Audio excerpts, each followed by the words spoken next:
My action is function name. Okay, then this is the syntax that we have to follow. Okay, so after function name, function parenthesis, some parameter 1, parameter 2, parameter 3, and then body of the function. This is something that you have to follow. Okay, now this parameter 1, parameter 2, parameter 3. So in this default function, the name of the parameter 1 is component, parameter 2 is event, parameter 3 is helper. Always these three parameters are in this order. First one refers to component, second one event, and third one is helper. Now what is this parameter 1 component referring to? So this parameter 1 is referring to component resource. Okay, this parameter 2, so this function is getting called.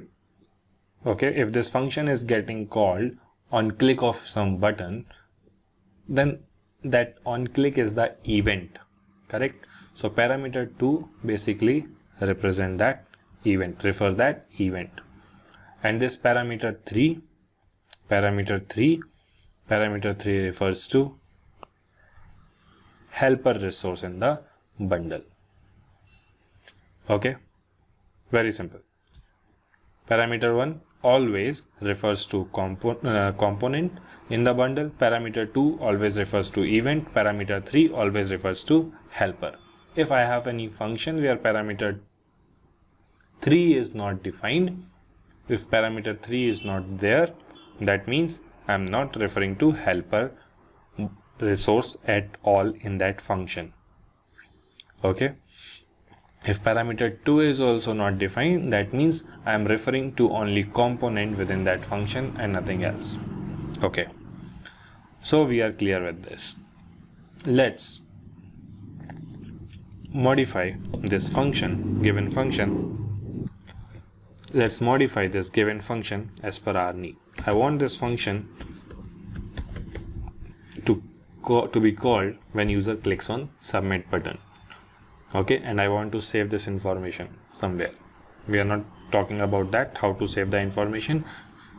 First, our aim is how to access the attribute defined at the component level in the controller.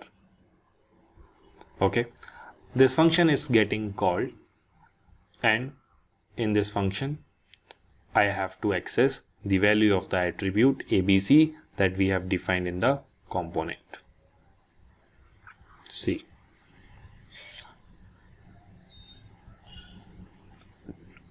to do that, you can rename component, event, helper. You can rename it to whatever you wish to. It's all up to you. Okay, so if I rename this one to say CMP, event to EVT, and helper to HLPR. Okay, but still this CMP, it refers to the component, EVT refers to the event, and HLPR refers to this helper resource in the bundle. Okay, my attribute is defined in this component, so I'll be using CMP to read the value or to get the value of that attribute. I'll be using cmp.get double quotes v dot attribute name. You remember we discussed this in the controller. To get the attribute value, use double quotes v dot attribute name. Okay, v dot attribute name. So attribute name is ABC. I can store this value in a variable initial ABC value.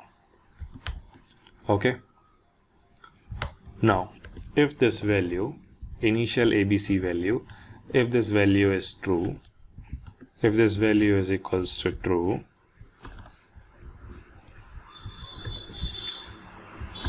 then I want to do something. And if this value is false, else I want to do something else. So let's say if this value is true, if this value is true,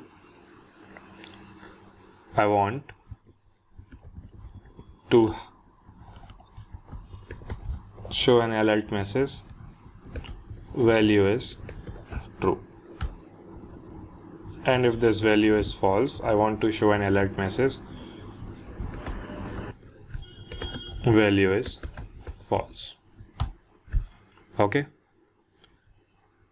so this is how you get the value of the attribute defined at the component level in controller. Okay, so I can just put it as a comment here. Accessing the value in attribute ABC. How about setting the value? How about setting the value? If you want to set the value, setting value of ABC. So if it is true, let's set it to false.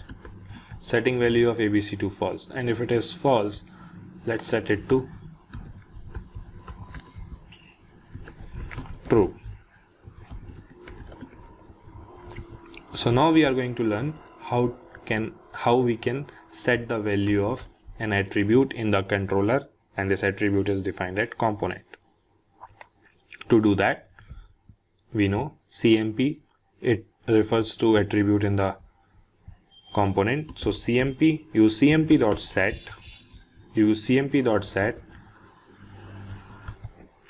double quotes, use v.attribute name. I want to set the value of this attribute ABC, so I'm using cmp.set parenthesis, within parenthesis I have v.abc, and I want then give comma, and then the value I want, the new value I want is false. Similarly, in this case, use cmp, then v.abc comma true. Let me do one more thing. At the component level, let me change this type to string. Okay, fine. So we have understood how to set, or first we understood how to read or access the value in the attribute defined at the component level, and also we have learned how to set the value of an attribute defined at the component level. We good? Are we good? Yes, we are good. Now, just so we were discussing this. There was something incomplete, and this incomplete is something that now I can finish off. Use component dot get and then v dot attribute name. Okay, and if you want to set some attribute defined at the component, use component dot set v dot attribute name, comma, whatever value you want to provide, true, false, whatever. Okay.